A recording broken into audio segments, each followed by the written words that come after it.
My sister-in-law crashed my son's VIP dinner. I said separate checks. The motivation: I spent 3 months planning my son's 10th birthday. Not balloons. Not clowns. Not a noisy arcade. A private VIP dinner. Because my son earned it. But that night, my sister-in-law turned his celebration into her luxury fantasy. She ordered thousands of dollars worth of caviar and champagne. Smiled. Assumed I would pay.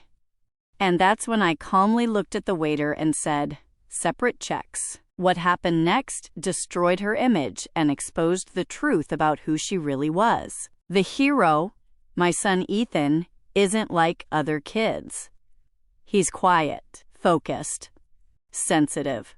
This year, he achieved something huge. He earned a full academic scholarship into one of the most prestigious private academies in our state. We're not wealthy. I'm a single mother. I run a small design consultancy from home. But Ethan, he studies every night without complaining. He never asks for expensive toys. He just works hard. When that acceptance letter arrived, he didn't scream. He didn't jump. He just looked at me and whispered, "Mom, I did it." That moment broke me in the best way. So I promised myself, his 10th birthday would feel important. He would feel important. The setup: I reserved a private dining section at one of the most elegant restaurants downtown. Soft golden lights, live piano, crystal glasses, white tablecloths. Ethan wore a navy blazer and kept checking his reflection in the window. "Mom," he asked softly, "is this too fancy?"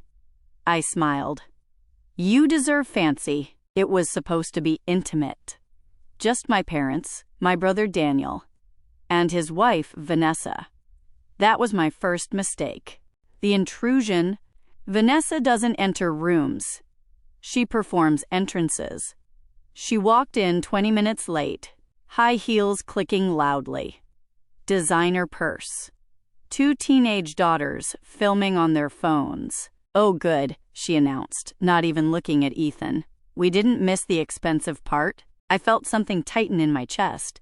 She air-kissed me. Barely glanced at Ethan. "Happy birthday," she said flatly. Then she sat down and grabbed the menu like it was a shopping catalog. "The entitlement." "Oh my God," she gasped dramatically. "They have imported beluga caviar." She didn't even look at the price. "We'll take 2. The waiter hesitated and looked at me. I gave a small nod. I didn't want a scene. Then came the next blow, and a bottle of Dom Perignon. "Actually, no, make that 2. My heart dropped. That champagne alone was over $1,000. Ethan leaned toward me. "Mom, what's caviar?" "It's something adults eat." Vanessa laughed loudly.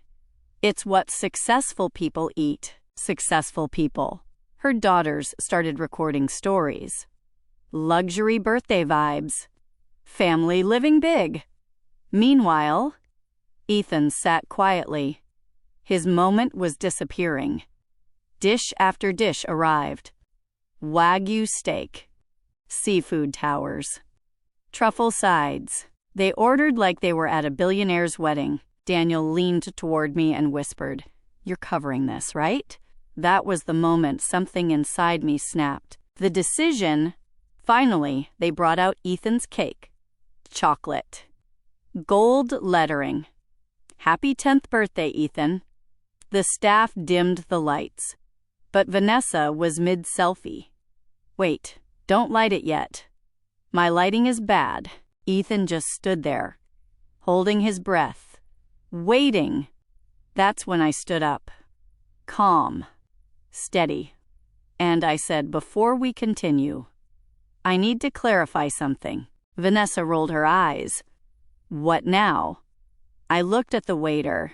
"Please prepare separate checks." Silence. Complete silence. The fallout. Vanessa blinked. "I'm sorry, what?" "Separate checks." Her smile vanished. You're joking. No. Daniel's face went pale. You can't be serious. I am. You invited us. No, I corrected calmly. I invited you to celebrate my son, not to host a luxury buffet. Vanessa leaned forward. You're embarrassing us. No, I said softly. You embarrassed yourselves. When the bills arrived, mine, manageable. Theirs, $3,842. Vanessa stared at the number like it was written in another language. You're making us pay this? Yes. Her first card declined. Second card declined. Her daughters slowly stopped filming. The restaurant manager approached politely. Ma'am, these items were ordered under your seating. Vanessa whispered angrily. You planned this. I smiled gently. No. You did. The confrontation. I thought it was over. But the next morning at 6:12 a.m., my home security alarm went off. Motion detected at front door. I checked my phone, and there she was. Vanessa, standing on my porch, holding the leftover cake box she had taken. But the footage showed something else. She tried my door handle first. She was checking if it was unlocked. Police arrived within minutes. She tried to act sweet. I was just returning cake. The officer looked at me. I showed him the footage. Trespassing warning issued. As she walked away, she hissed. You ruined this family, I replied calmly. No, I protected mine. The lesson, Daniel called later. You humiliated her. She humiliated herself. My parents told me I should have just paid to keep the peace. But here's the truth. Peace built on disrespect isn't peace. It's permission. And I refused to teach my son that lesson. A week later, I took Ethan out again. No luxury, no chandeliers, just a small bakery. We shared chocolate cake. He smiled more that night than he did at the VIP dinner. Mom, he said quietly, I liked this better. Why? Because it was about me. That's when I knew. I didn't just say separate checks. I showed my son what boundaries look like. And that's priceless. The outro. Sometimes revenge isn't loud. It's calm. It's controlled. It's saying separate checks. If you enjoyed this story, don't forget to like, subscribe, and tell me in the comments. Would you have paid the bill or done the same? Would you like